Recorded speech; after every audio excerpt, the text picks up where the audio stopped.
Welcome to the BuiltOnAir podcast, the variety show for all things Airtable. In each episode, we cover 4 different segments. It's always fresh and different, and lots of fun while you get the insider info on all things Airtable. Our hosts and guests are some of the most senior experts in the Airtable community. Join us live each week on our YouTube channel every Tuesday at 11 a.m. Eastern, and join our active community at BuiltOnAir.com. Before we begin, a word from our sponsor, Untitled Backups. Untitled Backups provides automated Airtable backups to your cloud storage for secure and reliable data protection. Prevent data loss and set up a secure Airtable backup system with Untitled Backups at Untitled.com. As one customer, Sarah, said, having automated Airtable backups has freed up hours of my time every other week and the fear of losing anything. Longtime customer David states, Untitled Backups might be the most critical piece of the puzzle to guard against unforeseeable disaster. It's easy to set up, and it just works. Join Sarah, David, and hundreds more Airtable users like you to protect your Airtable data with Untitled Backups. Sign up today with promo code BuiltOnAir for a 10% discount. Check them out at ontoair.com. And now let's check out today's episode and see what we built on air.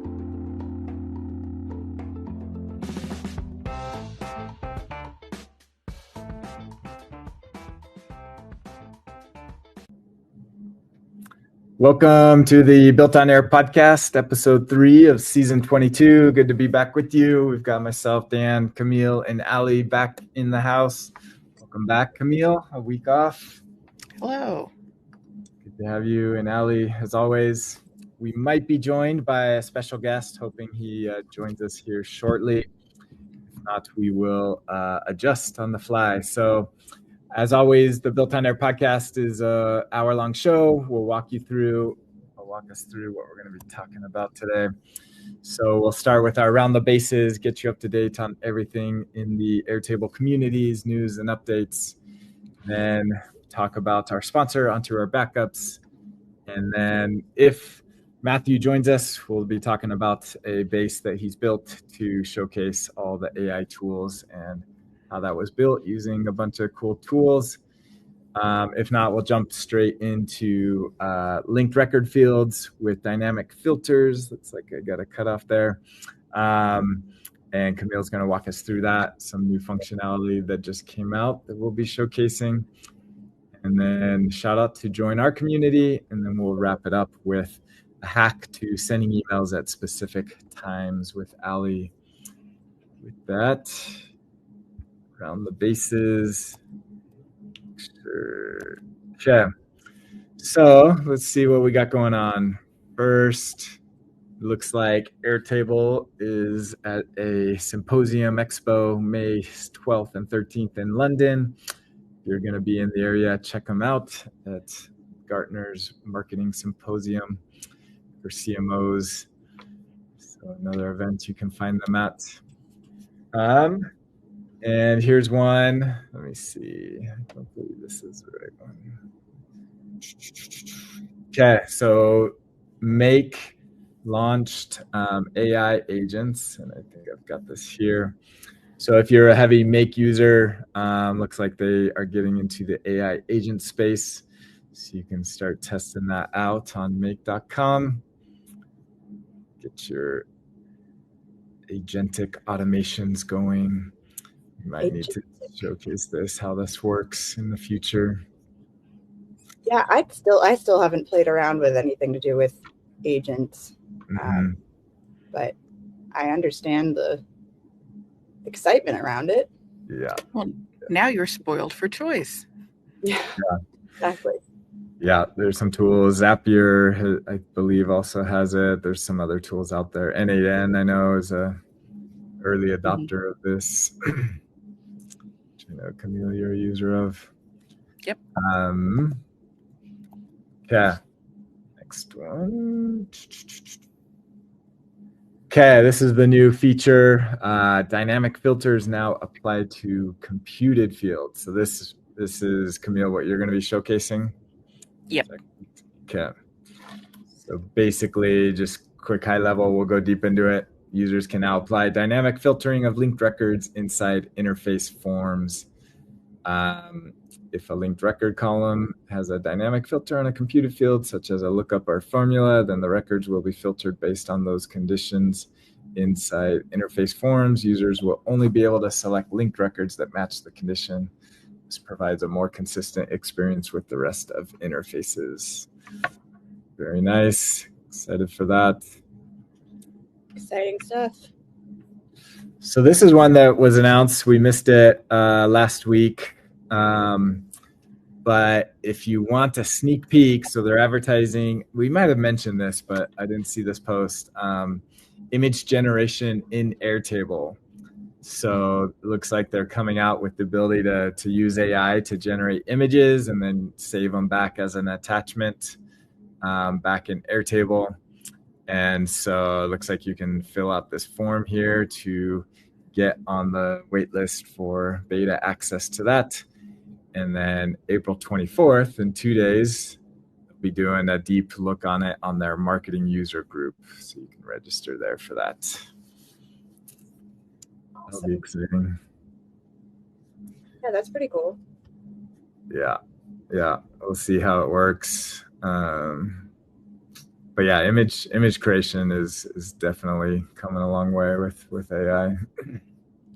Oh yeah, I had a bunch of screenshots that I saved of when DALL-E was first released a few years ago, and like all the like little prompts. My brothers and I spent like an hour just like trying to come up with silly pictures, but like looking at what those images looked like 3 years ago is so funny compared to today. Yeah, I remember that when DALL-E was like the new hot thing. Yeah, but yeah, the quality was very low. Oh yeah. Yeah. Okay. This is just talking about that event. 1 p.m. Eastern, 10 a.m. Pacific. So you can register there for a marketing event. It's like they don't mention it here, but they might be using other tools in addition to the AI image generation. Next. So I thought this was interesting. Canva is launching essentially a Airtable competitor. So you see here, it's essentially a data table. So I think the thinking is like you can have a data table and then automatically generate, images or slides or something off of that data. But they even have formulas, magic formulas using the AI. And then you can get insights on the data. So I don't know. Canva's getting in the Airtable game. Why not? Sure. Yeah. And it looks like they're integrating with HubSpot and everything else. So it's kind of interesting play. That was not on my bingo card for 2025. Yeah. Yeah. I don't know. Strange. Yeah. We'll see how that plays out. I mean, I generally love Canva. Like, yeah, they do things well. So I'd be interested to see. Yeah. And it does make sense. You want you to make your images or your, presentations dynamic based off of live data. So there is some reason for having their own data store. Yeah, absolutely. I've played around with, they've got like charts and stuff you can put in your presentations and they look really nice, but they like give you a table on the back end that you can, put the data in to build the chart. Mm-hmm. So I wonder if all that kind of connects together. Yeah, maybe. All right. Oh, there's the make one with the duplicate. Whoa. Did a lot. I missed. There's other. Oh, I think I jumped to the wrong one. So interesting bug. Did anybody, I was going to see, did you watch Scott's video of what the bug actually is? I got halfway through it and then got distracted. So I did not actually see the bug itself. I know it had to do with, I think he removed an option out of a single select field. That's as far as I got. But gotcha. Yeah, Scott, if you're watching, let us know what the bug was and if got any resolution there. Here's the other one. So the builders of Fill-Out's a very popular form. Just announced they're launching a new product called Zeit.com. So build with Zeit. So I actually have access to it. So this is actually the interface to it. So I signed up for the wait list and got access to it, and it's pretty cool. Like, it built a site off of a single prompt, and it gives you access to the code, so you can modify the code if you want, or just kind of, the new buzzword is vibe coding, just being able to interact with the AI to rework your code. And so, yeah, that's kind of the future, is no more writing code itself. You just do it all through prompts. It's crazy. Yeah, it is crazy. So anyway, check it out. There's a waiting list. They are giving access, I think 100 a week is what they said. You can get on their wait list if you go to Zeit.com. But I think most people here are fans of Fill-Out. They have a very good development team. And I was shocked that they were able to throw this out there like it's nothing, because they're already producing a ton of new functionality on their Fill-Out product. Yeah. They're very impressive. Yeah. Yes. I'm super excited to play with that. Okay. Oh, yeah. And here's their announcement on LinkedIn. So, and there you can see a video of how it works. So good stuff. So that is around the bases. Let me look to see news. No, he's still not here. So we may, maybe I can show something time permitting. If not, we'll call it short today. Maybe he'll join us later in the show. So we're gonna jump ahead. And if you are running your business on Airtable, it's best practice to make sure your data is backed up. That's where Backups comes in. It will back up your record data, your attachments, your schema information into your own repository in Box, Dropbox, OneDrive, or Google Drive. And so you can rest easy knowing that your data is secure, and it does have the ability to restore your data, your non-formulaic data back into Airtable. So if you need a restore, you can do that as well. So check it out at ontoair.com. You can use promo code BuiltOnAir for a discount and get started today, knowing your data is backed up. So we will try to come back to this one. And Kamille, let's talk about linked records, new functionality with dynamic filters. Alrighty, so this is the announcement again from the What's New page on Airtable, and a lot of this is going to overlap with existing functionality, and I'll do my best to explain what exactly is new. So in brief, previously, if you had a form or an interface, or if you were just in the data view, you can have linked records be dependent on specific information about whatever record you're currently looking at. So in my case, I have a new form that's a job application. So if I want to limit my selection of jobs to a specific department, I could do only give me things in the sales department. And now when I click on job, it will just give me the 2 sales options. So that's not new. What is new is specifically for forms, you weren't able to use that same functionality if the field you are basing the filter condition was computed in any way. So that includes formulas, lookups, rollups, etc. Created by, created time, last modified, yada, yada, yada. Any of those you wouldn't be able to use to help filter down records if you were on a form in interfaces, you could do it. In the data view, you could do it. But now, as of, I want to say yesterday, you can do so on the form as well. So just looking at how my job field is set up behind the scenes, I have it set that I can only select jobs where each job's department matches the department selected in that other field here. If I go to my jobs table, there's that department field that I'm using to match against. But I also have this formula field here called enabled, and I have it represented as a checkbox. What I can do now, if I go back to applications, is say, only allow me to select where it's the same department and where enabled is true. I can do save here, hit confirm, give Airtable some time to think about it.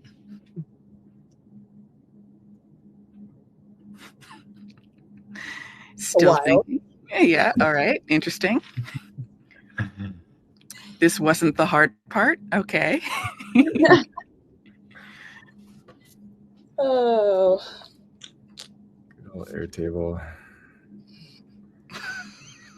Need a page refresh.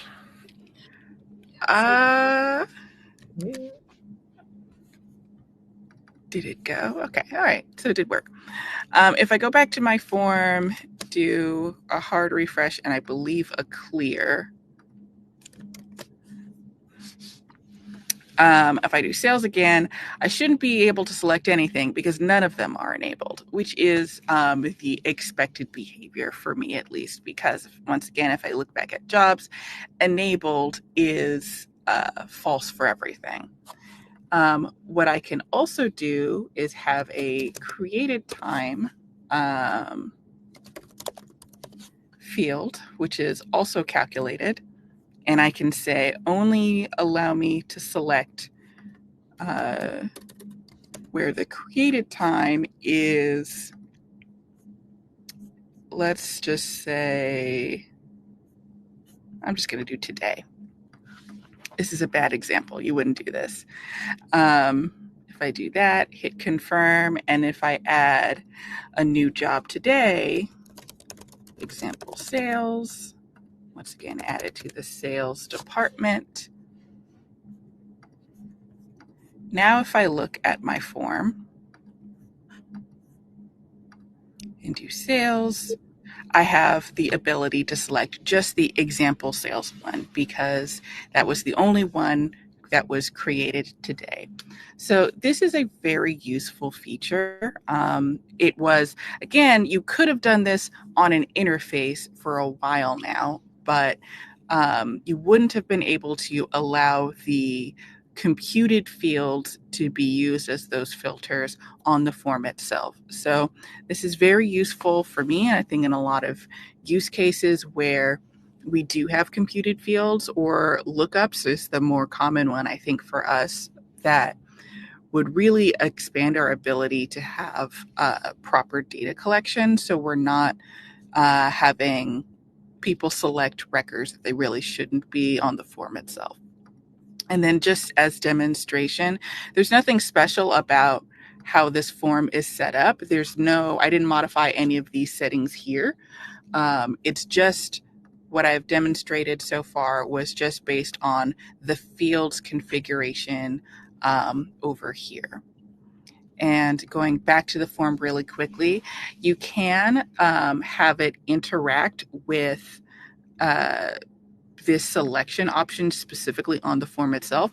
Sometimes you might want to do something where if you only have, let's say, 5 departments, maybe you want to have one form per department because there might be different copy that you might want to have up at the top of the form, something like that.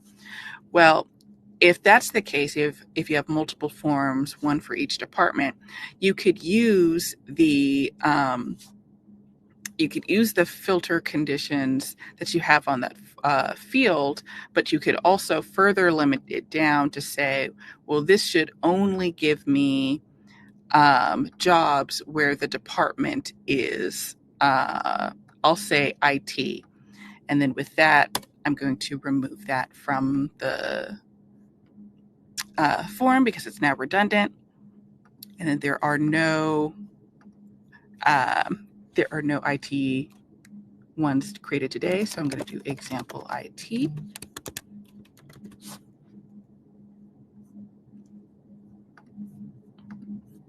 And now immediately available example IT.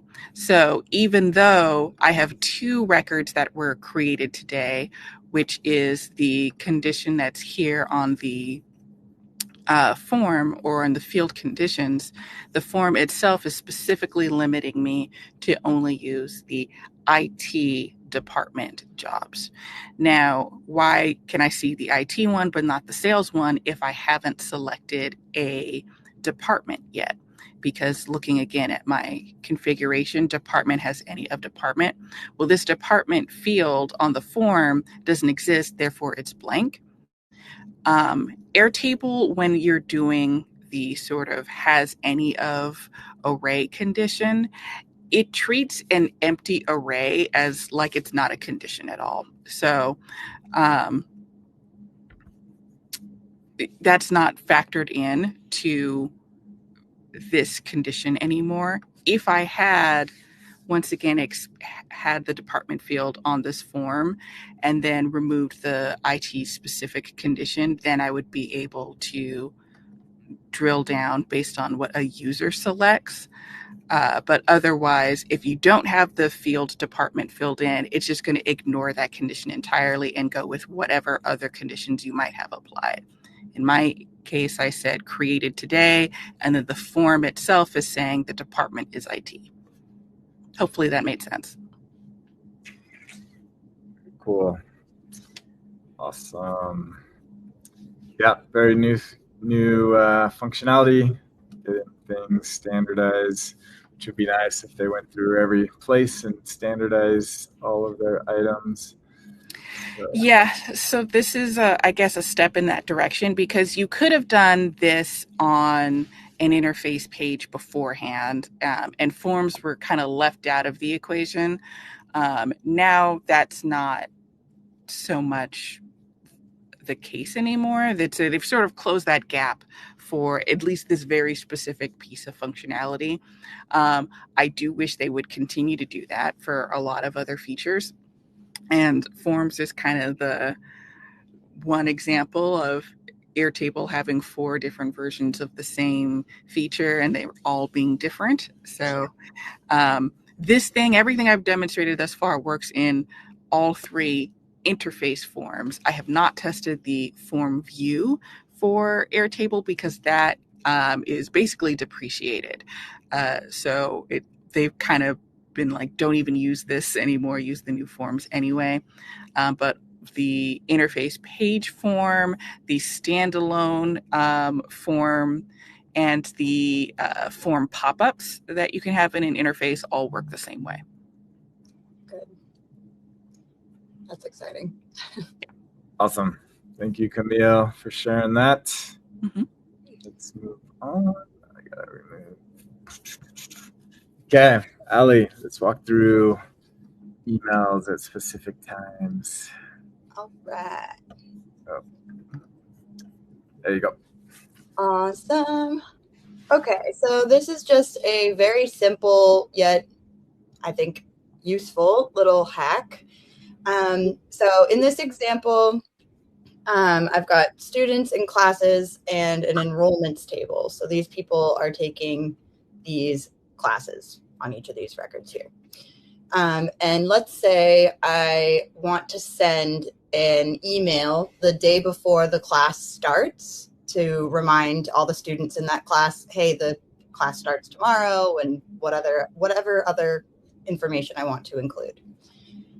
Now, at a very basic level, something I could do, because I have the class start date on each of these records, I could go add an automation and say, when a record matches conditions on the enrollments table, and I want to say where class start date is, let's say tomorrow, and I have not yet sent them a reminder email.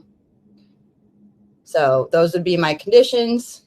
And if I go to choose the record, I've got all of these people who are starting class tomorrow and have not yet been reminded of it. However, the way that this works is that class start date, because there's no time associated with it, and also even if there was, there's no way for Airtable to recognize that in terms of these automation conditions. This would run, or it would have run, at midnight today. So as soon as it turned midnight, meaning it's now the 22nd, it would trigger for anything for the 23rd at or around midnight.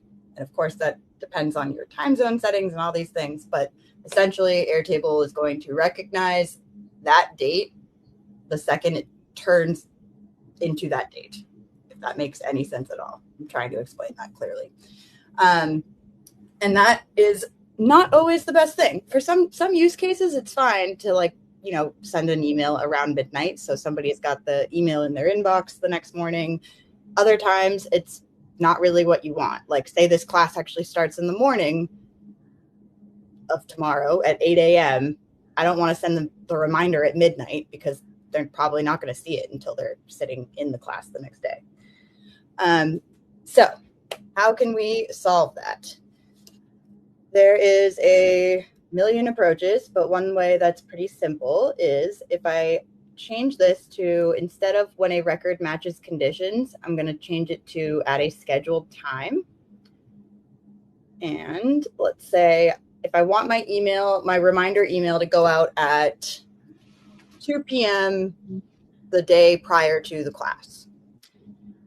So I would set this up to run every day at 2 p.m. I hate searching for times in this drop down. Always, it's like you have to do it exactly the way they want you to. So this would run every single day at 2 p.m. And it's not always going to do anything, right? It might run every single day and not actually do anything except for twice a year or something like that. But that's okay. I mean, you've got, even if it runs every day of the month, that's only 30 runs. And depending on your plan, you might have up to 500,000 runs a month, and that's not going to break the bank. So this is my little workaround. I would instead just have this run every day. And then I would go find records on the enrollments table based on a condition. And the conditions are going to be exactly the same as what I had just set up prior when I was using the when record matches conditions trigger.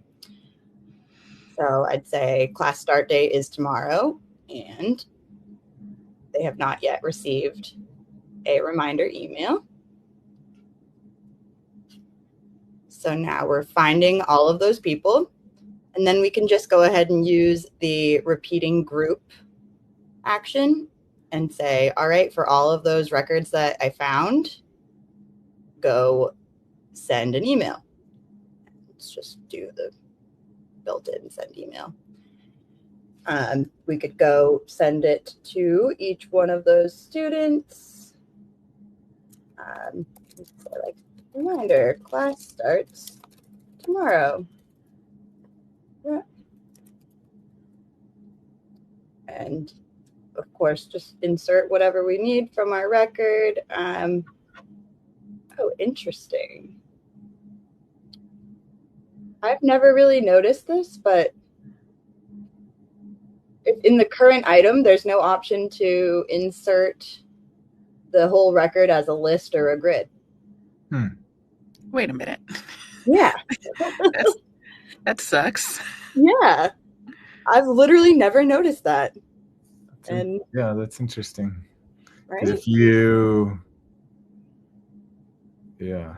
I mean, that's fine. I don't need it, but it is nice. It's a time saver when you're like just throwing together something. You could add a find record step above this, and when record ID is current item's record ID, but that feels silly, and you shouldn't have to do that. You shouldn't have to do that, but we could do it just for fun. We could say, oh, I don't even have the record ID on the record. It's also silly that you can't just directly grab the record ID. It has to be a field. Right. That should Yeah. be in there. It should. I totally agree. Maybe just do the name just to get it to show up. Yeah, let's do that. We'll do enrollments. Hopefully all of my names are unique. So we would say where name is, and then in the current item, name. So that's going to find the same record that we're currently looking at. Mm-hmm. And now I should be able to insert as, there we go. Oh my gosh. That's so silly. It's so weird. Airtable. Oh my gosh, that's funny. But there you go. There we go. So that makes it. I love the being able to insert this, but they need more flexibility. Like, I'd love to be able to change what the label is, and I'd love to be able to reorder them instead of having to make sure that my topmost grid view is in the right order every time. I'm like, oh, come on. Your topmost collaborative.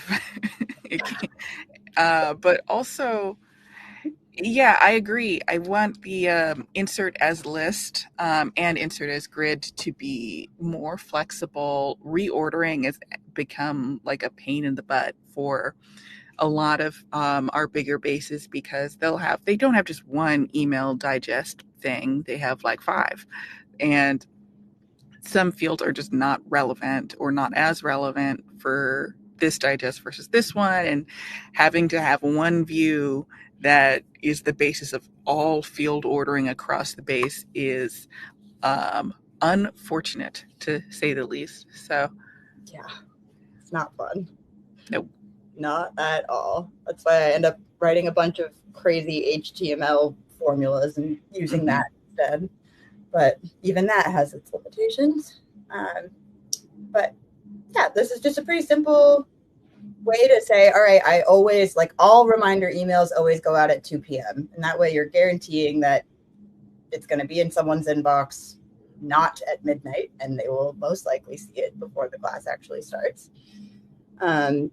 And there's a million ways you could adjust this too. I actually was thinking about like setting up something that's like every hour and then maybe using a script to output the number of the hour. And then if you wanted to like schedule records in Airtable to be like, this goes out this date at this time, you might be able to use the scheduled time trigger and trick it into being super dynamic. But yeah, this has been useful for me. I use this a lot. Yeah. This also, actually, bonus, even though it's running every day and not necessarily doing something every day, so you're wasting those potentially 30 runs a day. But this, when it does do something, it's going to loop over up to 1,000 records. Hopefully you're not sending 1,000 emails out of Airtable. I would recommend using a different platform at that point. But that would only count as one run. So it actually does save stuff in the long run, as opposed to 11 individual runs. It's only going to be one run. So, yeah. Very cool. That's definitely a nice trick. And we learned something new about the find record functionality. Silly. Yep. That's bizarre. Because, I mean, they would have had to, like, modify the send action to say, oh, this isn't coming from a find record directly above us. Yeah. It's really weird. I wonder if it's because in the current item, the current item isn't necessarily always a record. It could be just a value from an array. Right. That's true. But they have it. It doesn't display all the same options. Right, if it's just a value, it just says array option. No, it's a record, yeah. Silly. Very good. Well, thank you, Alli, for that.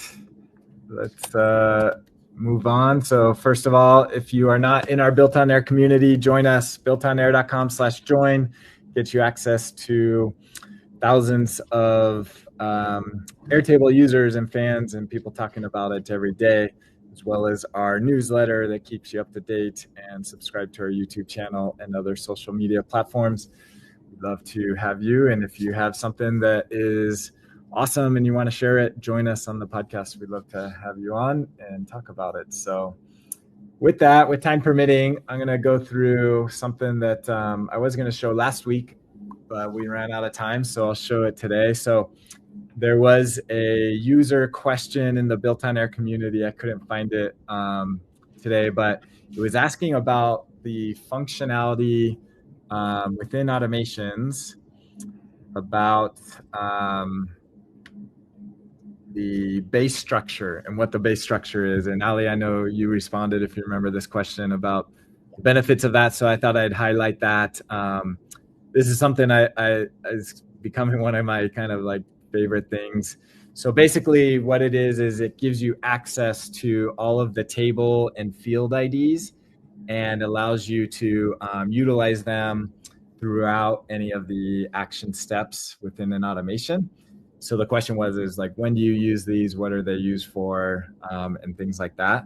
So you can use them. It's available, I think in your demo I saw, like it's available in a find record or any of the action steps. It's essentially always there on use data from, and all the previous steps are there.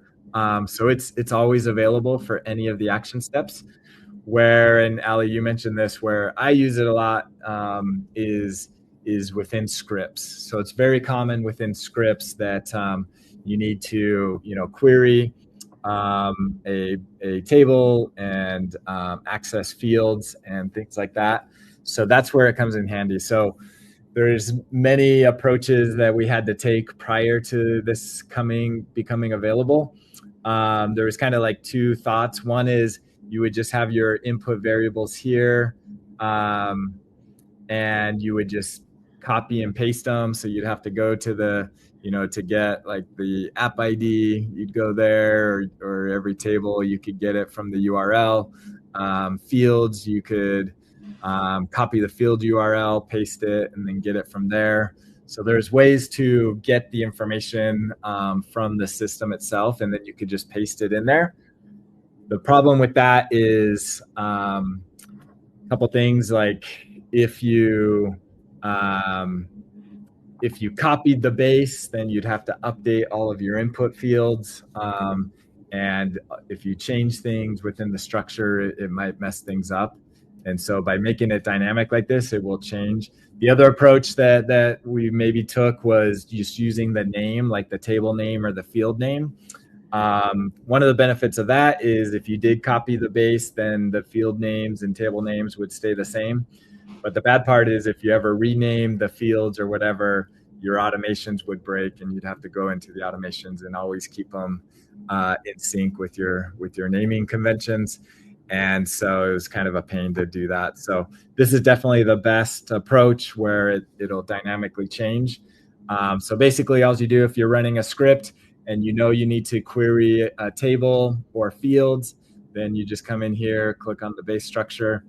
And one thing that's tricky here is if you're looking for, usually I'll search for the table first. Well, in this one, I just want the table. So let's say I want projects. You have to click again, which is bad UI design. Yeah, I know. Yeah, you got to do a double click. So here's all my table names, and then you click there, and then it shows all the fields. And then so if you want the project, you click up here. If you want one of the fields, you click in here. So for this one, I want the table ID, and this one as well. I want the. I guess you guys search there. Okay, there we go. And then it shows the fields. I want the table ID, double click. So now I want a field. So I'm going to get the record ID from the table. So this is where it's tricky. If I know I want the project, so I want to select the table first, but now the field's already filtering based off of my search. So then you got to kind of delete that to get all of the fields. And then you could search or just go and find it. Yeah. Another thing about this panel specifically, once you get into here, there's 2 scroll bars, and I found that that's it's yeah. I don't know what went wrong with designing this particular panel. This is a great feature. I use it as well, and like I'm glad that they added it. However, there's some implementation stuff that's just bizarre. Trying to figure out what those two, what the difference is.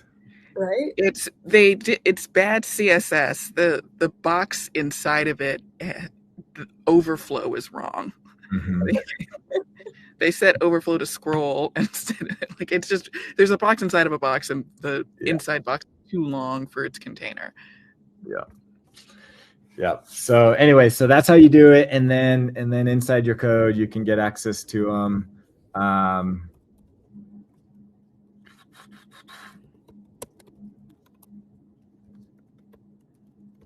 Like this, and then you can use them throughout forever for whatever scripting that you're doing.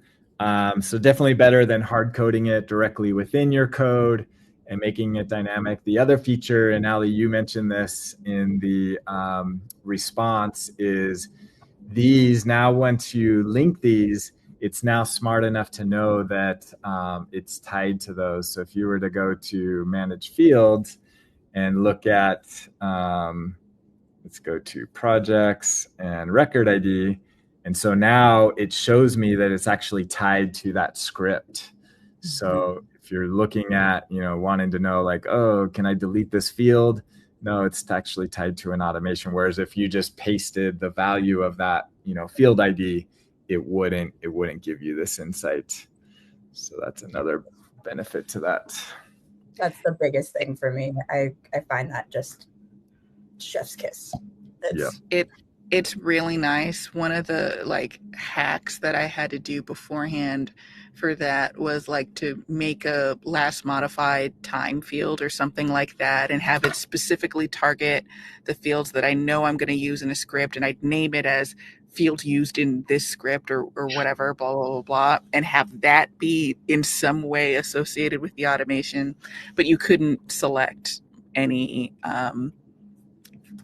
computed fields. So that's just a limitation of the last modified time field. So it would only let me, I could only hack it in so many ways, but this allows you, like Dan and Alli said, to use the dependency checker, which is great. I do find sometimes I need to use 20 fields in a script, and it's annoying to put that many input variables, especially since you can't like move them up and down. Like the order stops making logical sense after a while that you put in all your input variables. But there are a lot of times where I only need like 4 fields, and I use this all the time for that now. The only other annoying thing I find is like now if I'm looking at this list, like what's actually shown in the token for like it's just table ID and then the table ID. It doesn't show you like what the name of that table is. If you like pick the wrong one, there's no way to know that it's wrong. You'd have to go like manually check every single one of them. I think Kavan mentioned that she adds now a console log to the top of all of her scripts to output the actual field names of those fields so that you can easily check them and make sure that they are pointed at the right place. Because I've found that like several times I'm like, wait a second, which field, even if I name the variable as specifically as possible, I'll be like, wait, was it like date added or date sent? Like I can't tell by looking at the field ID. Dan, could you add a quick new input variable that pulls any field out of like the trigger? Let's see. The trigger itself. So when record is created, I want to see like project. Yeah, just click project name. So yeah, that token tells you that it's pulling the field project name. But to Alli's point, the other ones are saying it's pulling the field ID, and that field ID is this. That's inconsistent. So again, great feature. The implementation is like wild. Yeah. Even if just like in the highlight, like it just says table and fields from this base. Yeah. And then hover over project name though. Yeah. And it tells you, and it even gives you a preview. What's going on? It's so different. Very useful. Again, can't get over how useful it is, but man, is the implementation wonky for no reason. Yeah, for sure. That could be improved. Yeah. So just kind of showing the benefit of this. You know, if you were going to select a record or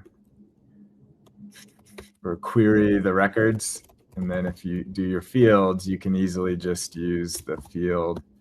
So this limits, you know, what fields are returned, and then it's all dynamic based off of here. So that's just kind of how you would utilize those in your script. And so yeah, kind of must have if you're doing any scripting.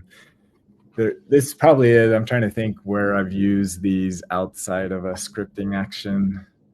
Can you think of a use case? I guess you could, I mean, it would still probably be in a script, but like say you're calling a webhook or something like in Make or Zapier, you could set dynamically what table you want it to look at. Or I don't know why you would, but I'm sure there's a reason. Yeah, I kind of wish some of these selections I could use as the tokens, or just having the field selector of where Dan's selecting right now be dynamic. Because if I have a script beforehand that, for instance, outputs the field ID of something I know I want to change, I would want to be able, instead of manually selecting the field project name, I wish I could have that be dynamic with whatever the output of a previous step is. That's going to come in handy sometimes, not all the time. I get why it's not a feature, but yeah. So yeah, if you were doing some kind of like meta, if you were tracking, you know, all of your tables in like a meta table or something, then maybe that's useful. Although it'd only be relevant for the current base, so maybe not. I don't know. Anyways, while I'm on the screen, we've got a little time. 2 things. So we were talking before the show, like my frustration I've been dealing with is on this find records that you can't create conditional groups and do like more advanced queries on your conditions. That's a big frustration of mine. I needed to do like an and then another group of an or, something like that. And you can't do that on a find record. I actually had to move it to a script and did utilize the base structure. Also, does anybody use this feature? Never. I sometimes, but I don't look at this. I click the other expand thing next to the name to get me to open the view itself, because I want to see that view's like filter conditions and how it's sorted. And so yeah, like the pop-up within the automation window. I don't really use this, but sometimes if I need to quickly go to a specific view, I'll like click there and then click there, and it'll open in a new tab. Yeah. If you could like add records here, because sometimes like I'm like, oh, I need to get like the record ID or something. If this made it easy to quickly add that field, useful. If they used this UI to let you reorder how the find records would, like the fields would appear if you were to insert them in an email or whatever, that would be a useful implementation of that like UI component that they have. Yeah, I agree. Do you remember when automations were only half the screen and like showed up like extensions did, and you could actually see the grid? Yeah. Wait a minute. Everyone was really upset when they changed it, and now I'm like, it's fine. I'm just used to it now. I remember after that change happened, I feel like this screen looked differently as well, and then and then we got this sort of like everything's on top of each other. I think it's always been vertical, but then there's like this line kind of to the left, and I was like, oh, okay, we're gonna get branching automations. It's gonna be great. Why else would they give us so much horizontal space? That never happened. Oh, like that would be amazing. Branching and like conditional logic, nested conditional logic would be incredible, and the ability to do a repeating group and conditional logic. Like I need to mix those. Very often I need to mix them and I can't. And it's very annoying. I want to be able to do something after a conditional group or after the repeating group most often.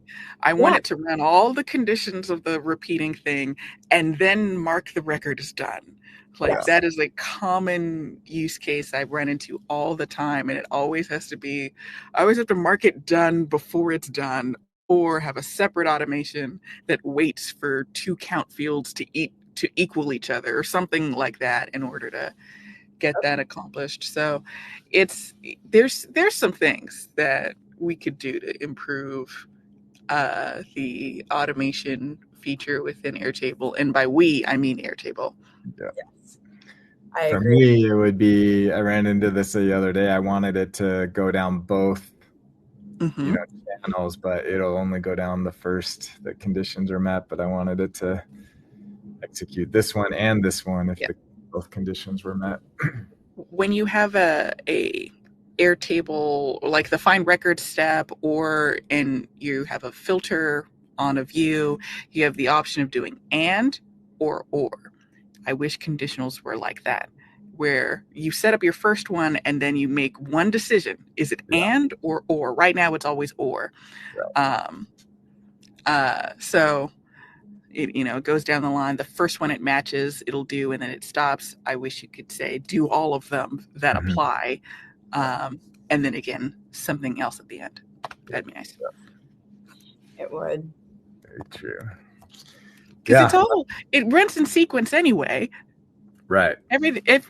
No step can start until the previous step is completed. So we wouldn't be changing that. And even if the limit within the automation is the same, I think it's 25 steps you can have per automation. Even if that remains in place, just being able to do one more step after the previous steps have been finished. And when I say one, I mean more than one. Give me flexibility. That would be nice. Yeah. Very good. Well, that concludes our episode for today. Let's see if we can get our guest on in a future show. I'm excited to see what he has to share for us. So thank you all for joining, and we will see you next week. Thank you.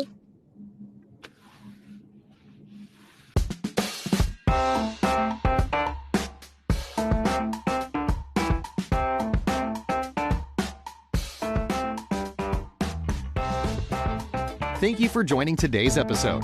We hope you enjoyed it. Be sure to check out our sponsor, OntoAir Backups, automated backups for Airtable. We'll see you next time on the Built on Air podcast.